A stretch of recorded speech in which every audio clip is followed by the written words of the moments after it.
Hello, I'm Lawrence Chen from McGill University.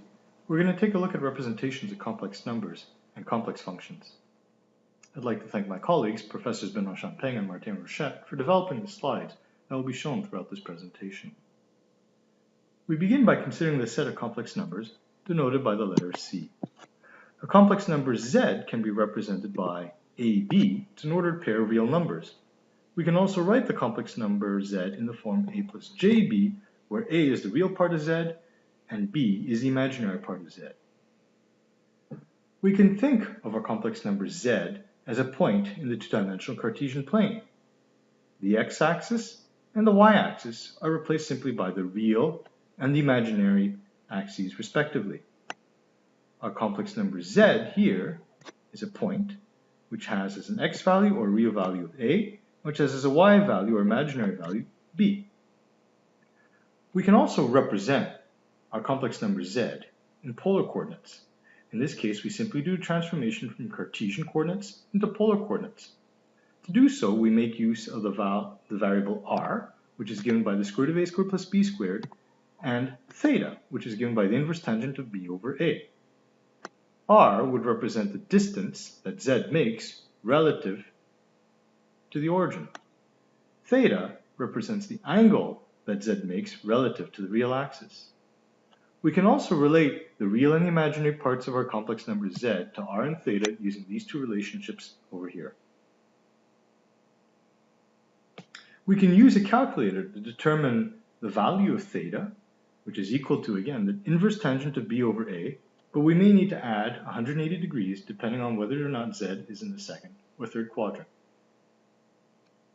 Euler's formula tells us that the exponential of j theta is equal to cosine theta plus j sine theta. We can make use of Euler's formula to obtain a compact form for the polar representation of our complex number Z. Z is equal to a plus jb, and if we convert a and b into its polar representation, Z is going to be equal to r cosine theta plus jr sine theta. And then making use of Euler's formula, we have finally Z is equal to r e to the j theta. Here are a few useful polar representations. We begin again with Z equal to a plus jb is equal to r e to the j theta.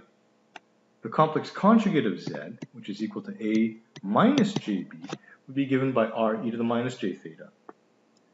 The inverse of Z, or 1 over Z, is 1 over r e to the minus j theta. And 1 over Z complex conjugate is equal to 1 over r e to the j theta.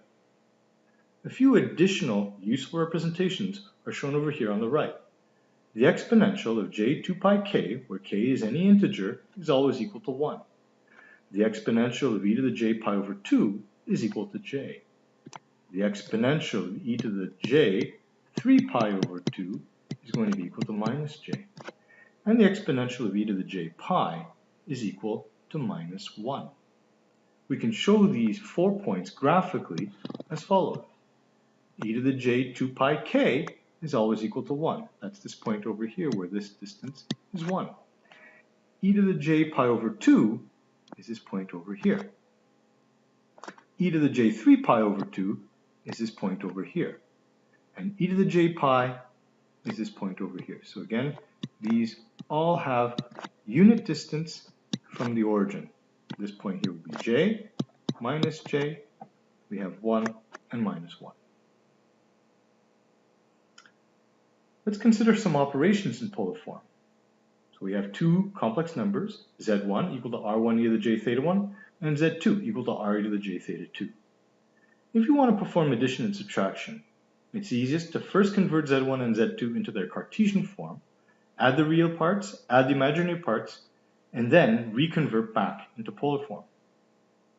The polar representation, though, is particularly useful if you want to perform operations such as multiplication and division. For multiplication, if we multiply the complex numbers z1 and z2, we simply multiply r1 and r2, and then in terms of the angle, we have exponential j theta 1 plus theta 2. If we take a look at division, z1 over z2, that's simply going to be r1 divided by r2, and in terms of the angle, we have exponential j theta 1 minus theta 2. Let's take a look at some powers and roots. So we start again with our complex number z equal to r e to the j theta. And if we want to look at the nth power of z, z to the power n is simply going to be equal to r to the power n, e to the j, n times theta. So if we want to obtain the nth root, we simply first multiply z by e to the j 2 pi times k, where k is an integer, and then we apply the power of 1 over n. So z to the 1 over n is going to be r to the 1 over n, and then e to the j theta plus 2 pi k, all divided by n. There are in fact n roots, and k, the integer value, will run from 0 all the way up to n minus 1. So as an example, let's consider z to the 4 is equal to 1, and we want to find the 4 roots of 1. So in this case, we write 1 as e to the j 2 pi times k. So if we want to look for z, then this is going to be e to the j 2 pi times k divided by 4.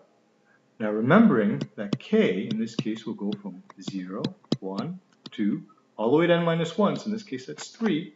So that means z will take on the values. If we plug in k equal to 0 here, we have e to the 0, which is 1. If we put k equal to 1, we have e to the j 2 pi over 4, or simply e to the j pi over 2.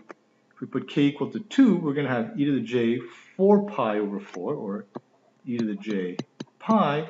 And if we put k equal to 3, we're going to have e to the j 6 pi over 4, or essentially e to the j 3 pi over 2. So the 4 roots of 1 would be 1, j, minus 1, and minus j. We define the value for k equal to 0 as the principal value. Let's define the log function.